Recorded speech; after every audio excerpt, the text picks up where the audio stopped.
My topic addresses the need for more anti-racist frameworks in research and the importance of increasing diversity, inclusivity, and less bias within scientific practices.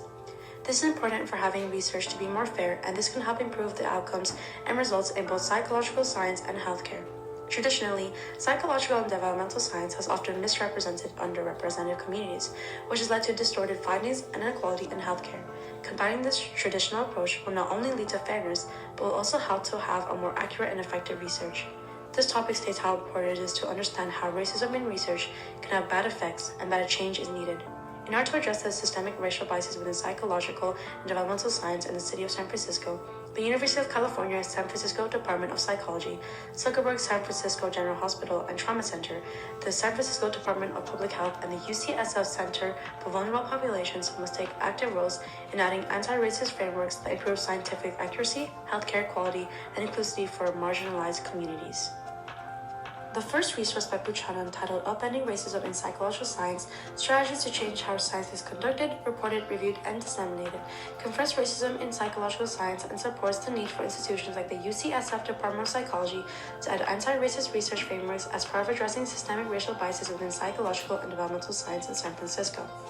The first resource by N.T. Buchanan supports my research on racism and psychological developmental science because it highlights the systemic biases within the field and they offer solutions for addressing these issues. The writer states how systemic racism is in biased research practices, like underrepresentation of marginalized groups in research samples and the lack of diversity in academic peer reviews. The author states that BIPOC scholars are 12 times more likely to get rejected than accepted.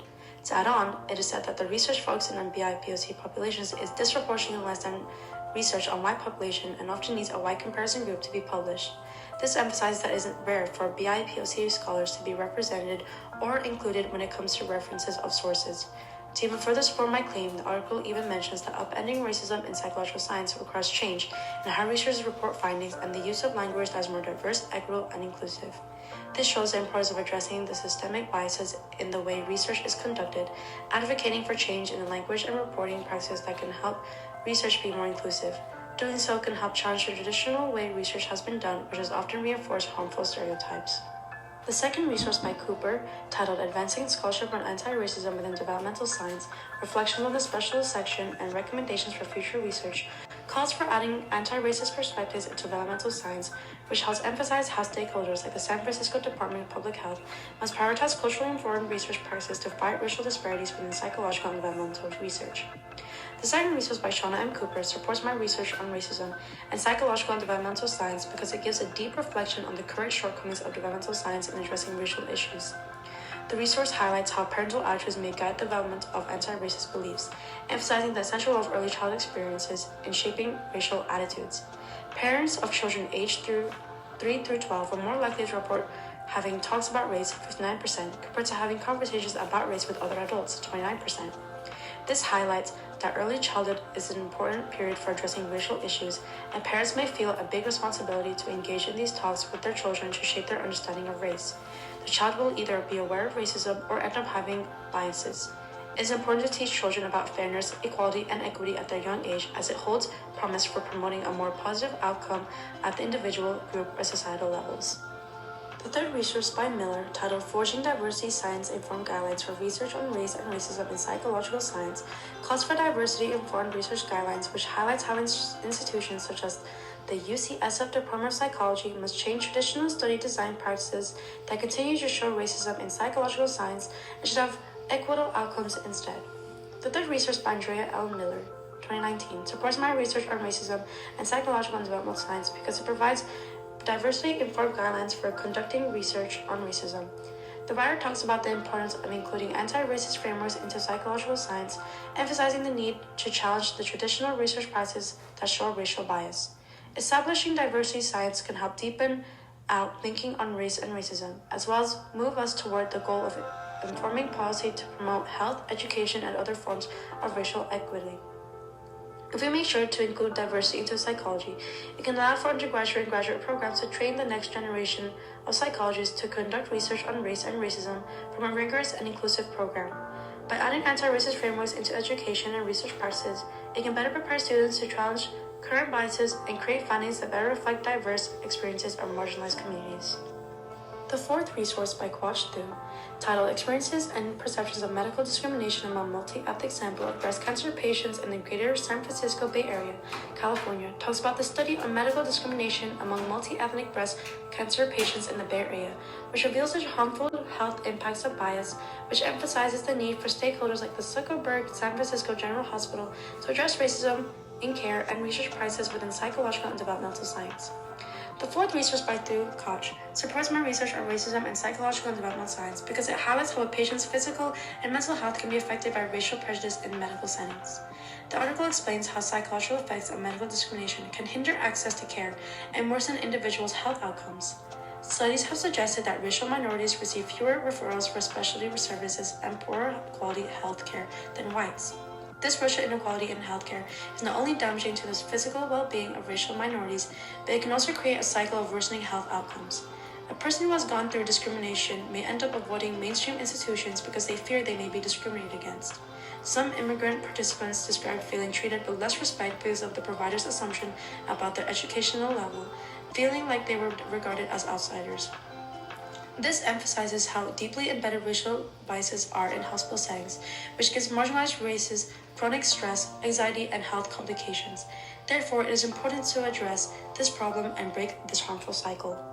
The University of California San Francisco Department of Psychology can play a key role in addressing the racial biases in psychological and developmental research by adding anti-racist frameworks and educating their students on inclusive, diverse, and equitable research practices. They can play a key role in shaping psychological and developmental research within the city of San Francisco.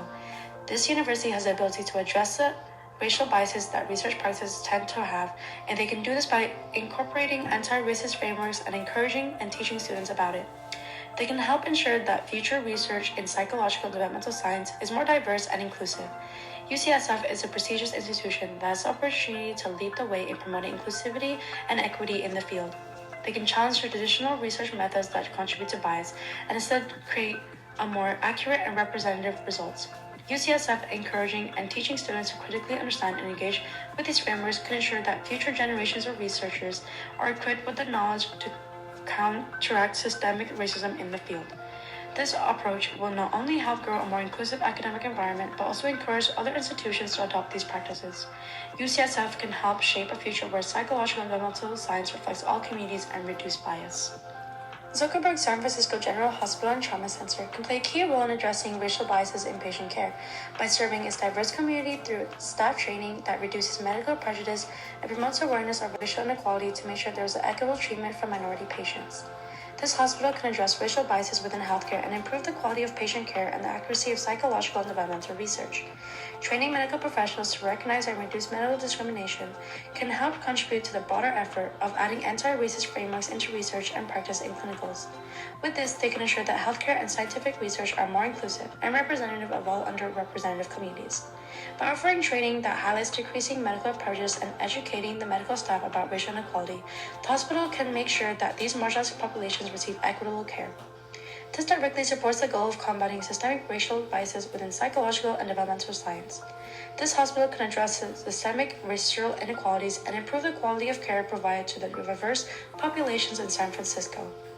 The following video features a professor of medicine at UCSF and a leader in advancing health equity, Dr. Alicia Fernandez, as she shares her work in promoting Latinx representation in medicine, supporting community-based healthcare, and mentoring future physicians.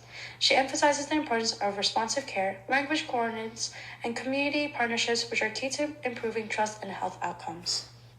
Having people be able to ask their questions directly to doctors was, I think, very useful to them and transformative within the community in terms of people's confidence and trust in the medical system. And I see the role that I can do is to help bring UCSF expertise to the community through our partnerships with these community-based organizations. And it's something that I want to not only make part of my life, but that I want to help teach our students. The San Francisco Department of Public Health can also play a key role in raising awareness to resolve racial health inequalities by speaking out on the issue and supporting policies that promote a more inclusive healthcare system, funding projects that address racial disparities, and ensure that underrepresented communities receive the care they need. The San Francisco Department of Public Health can play a major role in fighting against systemic racial biases in psychological and developmental research by being a powerful voice to spread awareness. Raising awareness of the current racial health disparities and supporting policies that promote inclusivity, it can help motivate the public's attitudes and shape the institutional practice toward equity. Involving in public health campaigns and supporting these initiatives that want to make a change in the racial equality can help create a healthcare environment that acknowledges and helps the needs of the underrepresented communities. This goes along with the broader goal of incorporating anti-racist frameworks into both research and healthcare. The Public Health Department can act as a bridge between academic institutions, hospitals, and the community by ensuring that anti-racist efforts are being done at every level of the healthcare and research systems. They can use their platform to help influence others, support other organizations, and encourage data collection practices that accurately reflect the experiences of racially diverse populations. The San Francisco Department of Public Health can help make sure that all diverse communities feel seen, heard, and are equally cared for within the framework of psychological and developmental science. The UCSF Center for Vulnerable Populations, CVP, can help fight racial health inequalities and developmental science biases by adding equity-focused research and promoting anti-racist strategies that focus on the needs and experiences of underrepresented communities. The UCSF Center for Vulnerable Populations show a research-based institution can lead systemic change through anti-racist frameworks.